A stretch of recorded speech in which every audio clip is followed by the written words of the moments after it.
Hi everyone, this is Josh here. I usually have this space set for clients. I don't really get to use it myself. So today I thought I'd try something a little different and go through a Bible study on Psalm 23. So if I'm looking down a lot, I have notes here to really help me share what it's trying to say.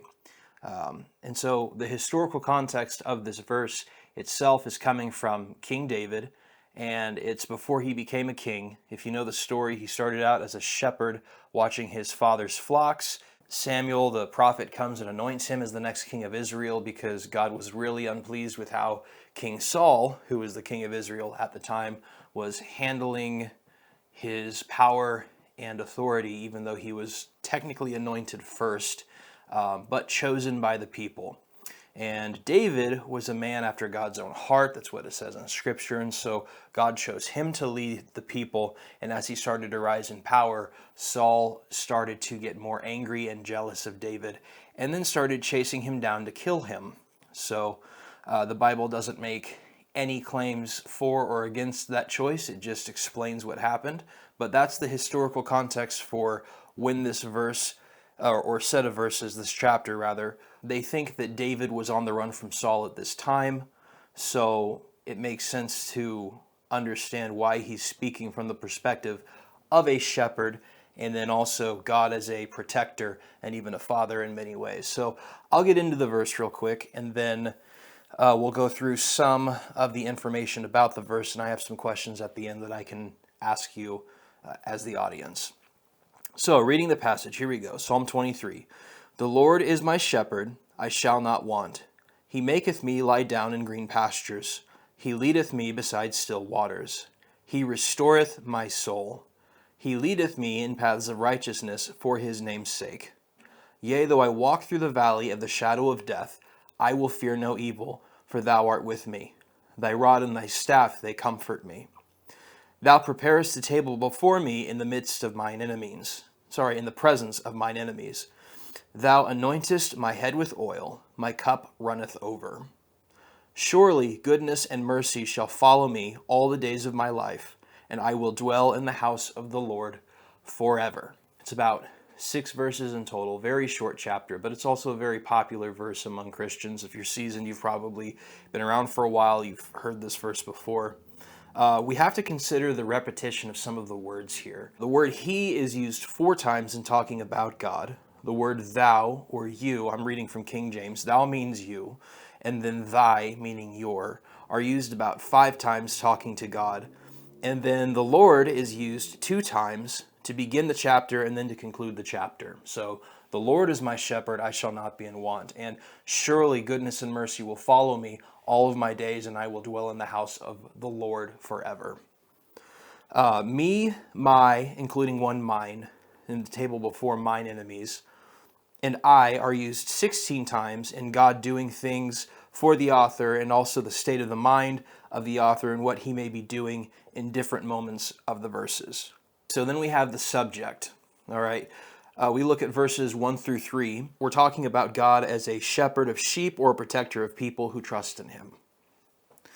Verses 4 and 5 is about God's protection and the feeling of security among evil and enemies. So thy rod and thy staff, they comfort me, right? When we're thinking of the staff and how it would ward off enemies or protect the sheep from evil and malevolence, we can think of that in terms of our own life and our own daily living, and how we're protected from evil, or how malevolence is removed from us because we're obedient to Christ.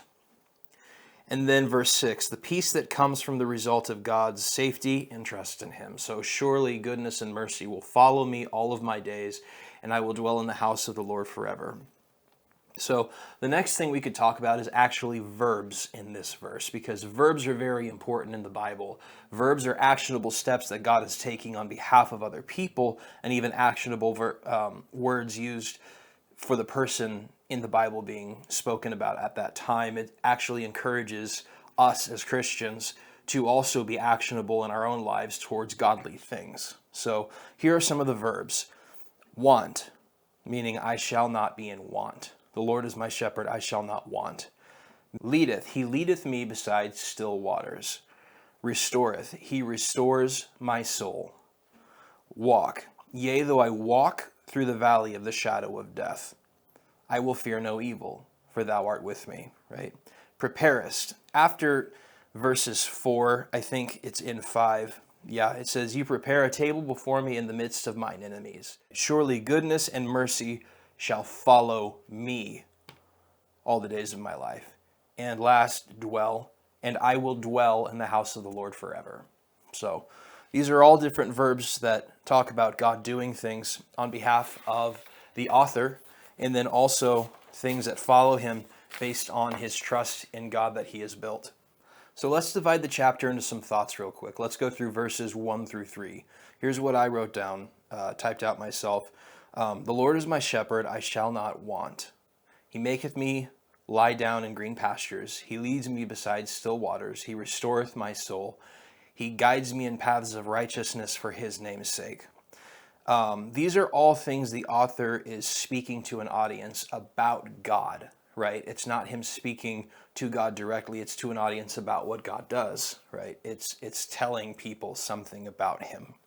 And then verse 5 and 6, I thought this was so interesting because he switches the narrative from who he's talking about to who he's talking to, which is to God, right? He talks to God in verses 4 and 5. He says, yea, though I walk through the valley of the shadow of death, I shall fear no evil, for thou art with me. You are with me.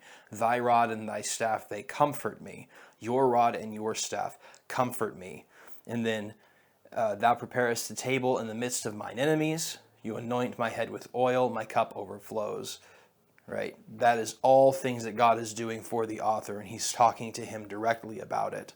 And then he goes back to verse 6, where he's talking to an audience again, or maybe internalizing it for himself. I saw it as kind of either way, but also primarily internalizing it for himself, saying, surely goodness and mercy will follow me all the days of my life, and I will dwell in the house of the Lord forever. That's how I saw it. Maybe you see it differently. So in this, I kind of look through stories and see the Bible in stories, even in verses that don't necessarily talk about stories, but there is a pattern here that would reflect a story, which is pre-conflict, conflict, and post-conflict. The first 3 verses being the nature of God preparing and equipping his people, right? So making me lie down in green pastures, leading me beside still waters, but primarily restoring my soul, right? Guiding me in paths of righteousness.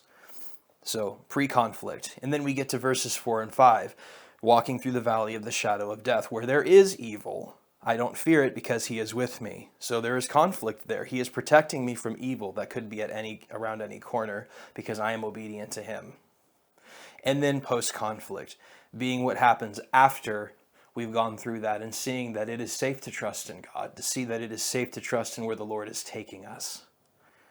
So then we can talk about doctrines. And I'm not, as educated on doctrine as I could be. I'm actually personally at this point learning more about doctrine and fundamentals in faith, but I've read the Bible and studied it for the majority of my life. And at different seasons studied it in more depth than when I was younger specifically. But one thing we can talk about is like the doctrine of God and the all power and all knowing that he is, right? Some of the qualities that he has, because if I fear no evil going through a dark valley, it means that he is more powerful than my enemies, right? If I see him as able to restore my soul, it means that he can edify my spirit and I can actually become more than I am now, right? As long as I continue to trust him. So more on that is eternal life. He restores my soul. I will dwell in the house of the Lord forever, meaning my soul, my spirit, who I am, is eternally secure because I am with him and he is mine. So I've been picking up the concept of obedience in this. It's kind of where I'm at just in general in my own life, but when it comes to sanctification, the doctrine of sanctification, it basically means that when I've chosen to believe in my heart that Jesus is Lord and then confess with my mouth that Jesus is Lord, I am turning from my sin and I am turning towards Christ. And in doing that, that's called sanctification. I'm purifying my ways to become more like him. And in these series of verses, they're talking about a form of obedience. I mean, he can protect us if if we choose to be led by him. But what happens to sheep when you have a shepherd? This is said in church so many times, but if a sheep leaves the flock, the shepherd goes and finds that one sheep, breaks its leg so it can't run away, and then brings it back to the flock, so that after a week or so, 2 weeks, I don't remember how long, when it heals, it will remember not to run away again. So the perspective of obedient sheep being led through that valley, so they don't go into a territory where predators would take them down, devour them, and have their lunch with them, right?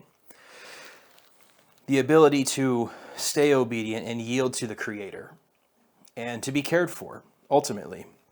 They are choosing to become more like Christ. So, doctrine of sanctification. So I have 2 questions. I wrote them down here. But what has inspired you about Psalm 23? And what has convicted you in the passage? And then also, how will you study this chapter more, and how has it changed your life already, right? What is the way you would choose to live your life after hearing this verse and applying it to yourself? Because the more sin we leave and the more truth we replace with that, it's called replacing error with truth.